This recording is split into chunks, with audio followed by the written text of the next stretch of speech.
everyone, and welcome to our LakePoint Kids Online Family Experience Game Show.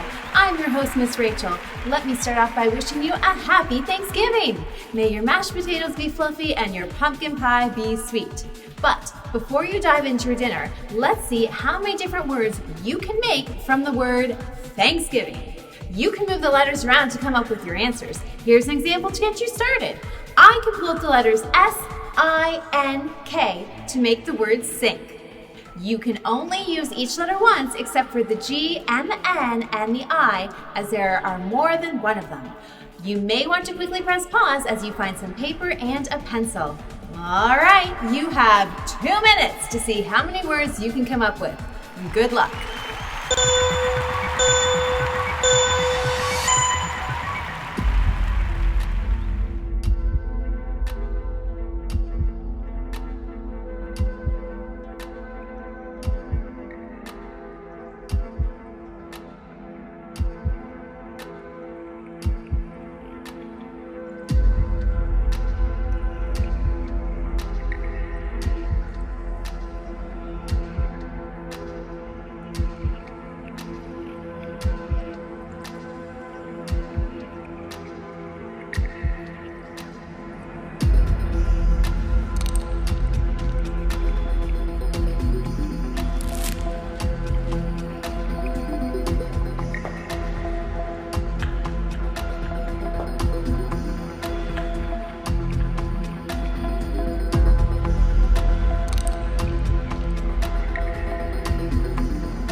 Time is up! Pencils down and a round of applause for our contestants today. Well, how'd you do? Did you know there are over 300 different words you could have made out of the word Thanksgiving? Wowzers. We don't have time to go through all of that though, because we need to focus our time on our word of the month. You can't make this word out of Thanksgiving, but it's an important word nonetheless. Self-control is choosing to do what's best, even when you don't want to. I'll count to 3 and we'll say it together. 1, 2, 3. Self-control is choosing to do what's best, even when you don't want to. Self-control. So that could involve different things. That could mean stopping what you're doing if you know it's not good for you, like stopping at 1 piece of pie instead of having 3 pieces.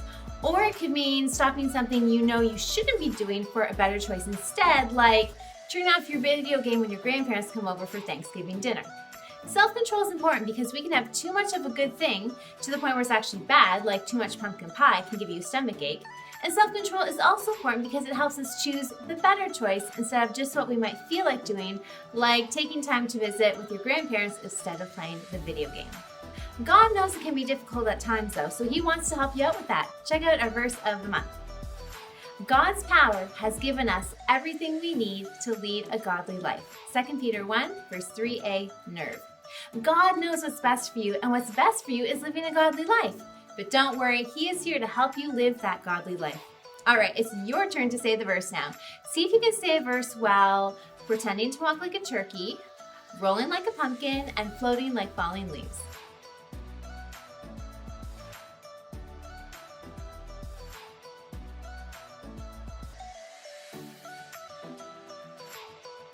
So self-control, what is that again? Well, self-control is choosing to do what's best even when you don't want to. And our bottom line, our focus point of today is think before you speak. Let's say it together. 1, 2, 3. Think before you speak. So let me take a moment to think before I speak. Yes, that's it. The Story Lab is next.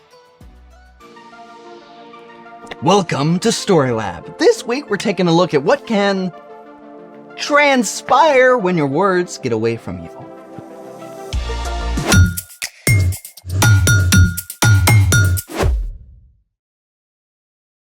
Hey, I'm Carter. And I'm Zeke. This month, we're talking about how we can trust God to help us do what's best. That's prodigious. What? Prodigious. Wonderful or marvelous. That's enough, Mr. Dictionary. Choosing the right word is imperative. No, it's indispensable. No. It's crucial. Necessitous, compulsory. Sometimes the best word is a simple one. Ugh, preposterous. But true. You lummox. Congratulations! Your Batraka Miyamaki has initiated a grandiose word game! I have so many questions. Yeah, like what is Batraka Miyamaki is a ridiculous or pointless quarrel. Oh. The rules of the grandiose word game are simple.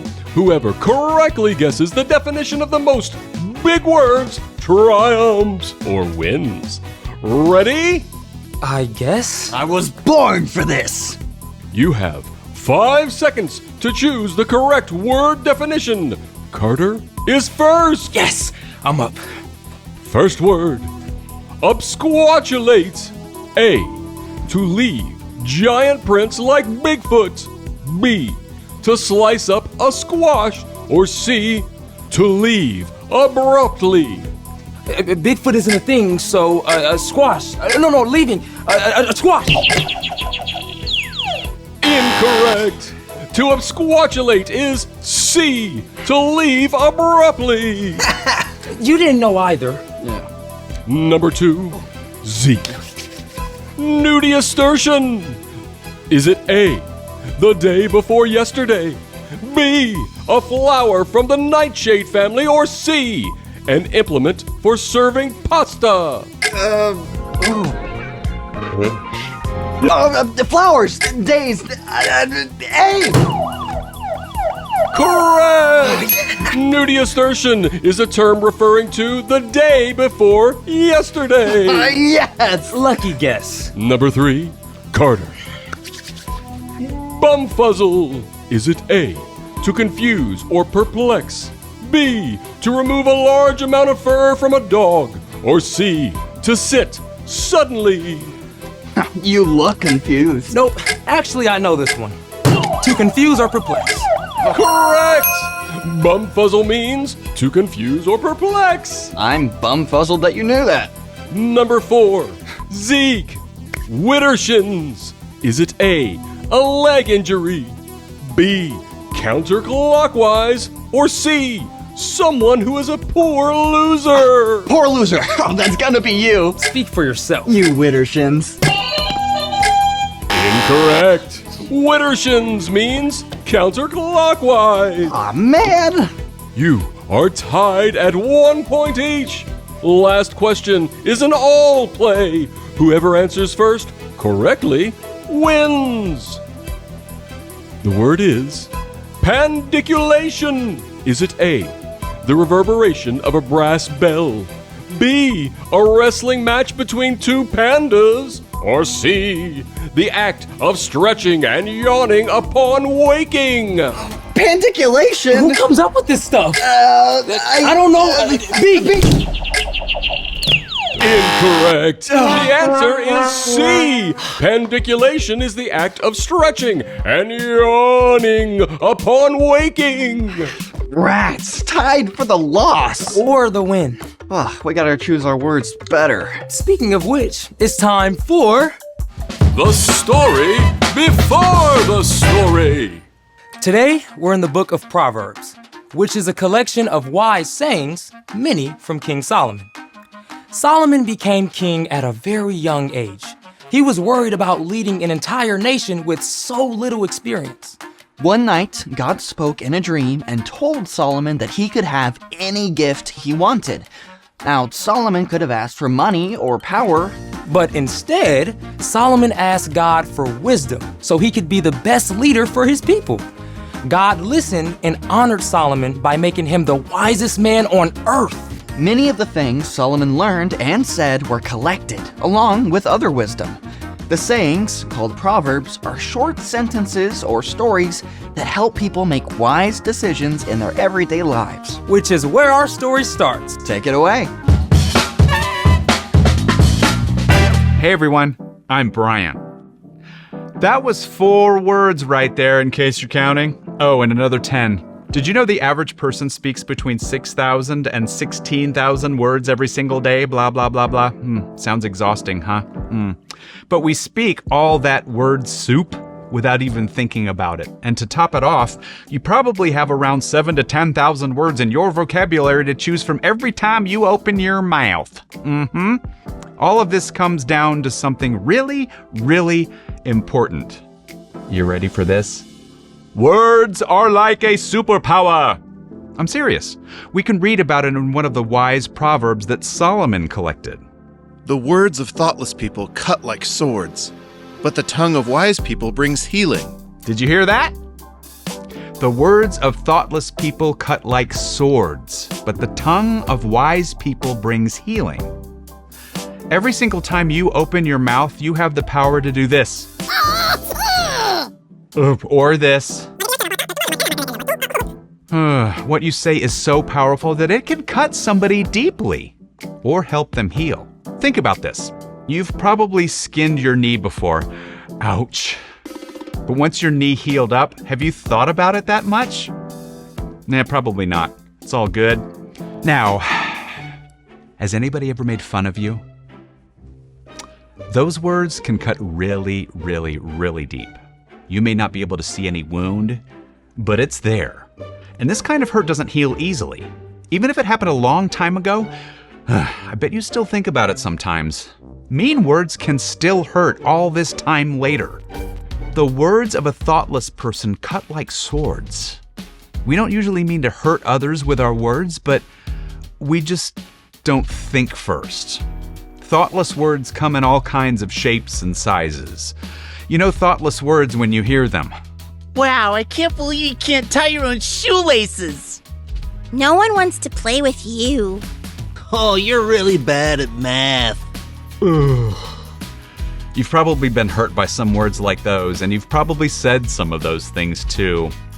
That's why before you say anything, it's wise to do this first. Stop. That's better. Before you speak, stop. Think first, even if it's for half a second. If what you're about to say is thoughtless or hurtful, keep your mouth zipped. Or even better, think about what you might say instead. Hey, cool shoes. Need help with the laces? You seem a little sad. Want to hang out with us? I know you can get this. Let me quiz you. Here's something else to practice. If you think something positive about someone, take a few seconds to actually say it. I love your smile. That story you wrote is super creative. Now I get it. Controlling what you say is not easy, especially if you try to do it on your own. That's why we all need help. When we follow Jesus, God sends the Holy Spirit to live inside of us and provide power and guidance. And over time, as we rely on God's Spirit, it'll become easier to live out what we find in Proverbs. The words of thoughtless people cut like swords, but the tongue of wise people brings healing. The end. 2 words. Yikes, that hits right in the vocal cords. It's so easy to say whatever pops into my head. Yeah, it's like my mouth is on autopilot. Yeah, you're not wrong. The more we think and speak a certain way, the more we actually wire our brain to keep responding that way automatically. So, What's our part in the story? Well, you can practice Self-control. Self-control is choosing to do what's best even when you don't want to. When it comes to choosing your words wisely, that means pausing to think before you speak. There are a lot of times I need to remember that. Yeah, like when mom makes fish for dinner. Again. Or your little brother borrows your charging cord and doesn't put it back. Or that kid cuts ahead in the cafeteria line. Or your teacher announces a pop quiz. Don't try to make it happen on your own. When you follow Jesus, God sends the Holy Spirit to live with you and give you the strength to choose your words with kindness and compassion. You can ask God to remind you to slow down before you speak. Yeah, so you can zip it before saying something hurtful. And you can choose to say something kind and healing instead. Use those wordy superpowers for good. You've got that right. See you next time. 8 words. Bye. So, here's the thing. Think before you speak. Choose your words wisely. Because words are like a superpower. They also make for some great games. For instance, what is bibliophobia? Well, phobia is fear, so fear of baby bibs? Nope, it's fear of running out of things to read. Oh, I feel that one. Thanks for joining us in the Story Lab. See you next time. All right, and what? Oh, you're gonna find a new word? Yes, let's see. Ooh, I like that one. It's time to bring it home now with your small group time, so along with your parent, listen to today's instructions. First, share about a time when somebody's words were like a sword to you and when they were like a band-aid to you. How can you choose your words carefully? Here's one suggestion. Grab a band-aid and put it somewhere visible on your body to help you remember the power of your words. All right, press pause, enjoy discussion, and then come back for the second set of instructions.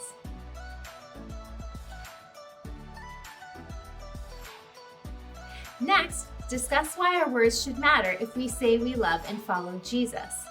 What were his words like when he was on earth? Make a list of some of his most important words.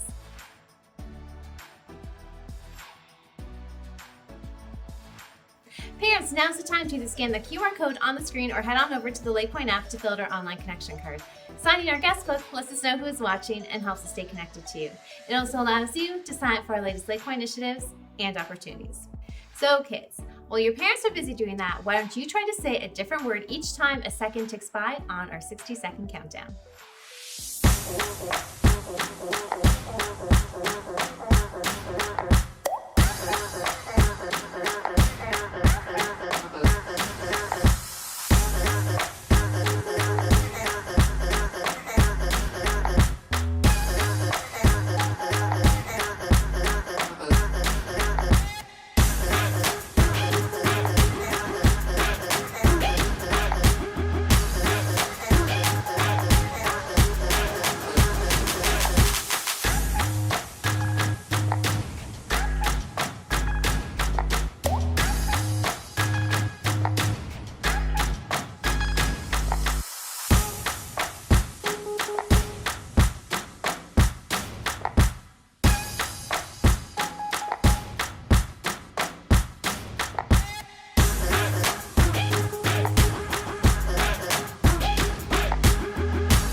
Just a reminder that you can go back and watch your favorite LakePoint Kids online family experience on our YouTube channel or on our LakePoint app in the Family Resources section. Thanks for tuning in today, friends. I'll see you again next week. Same time, same place. Remember, think before you speak.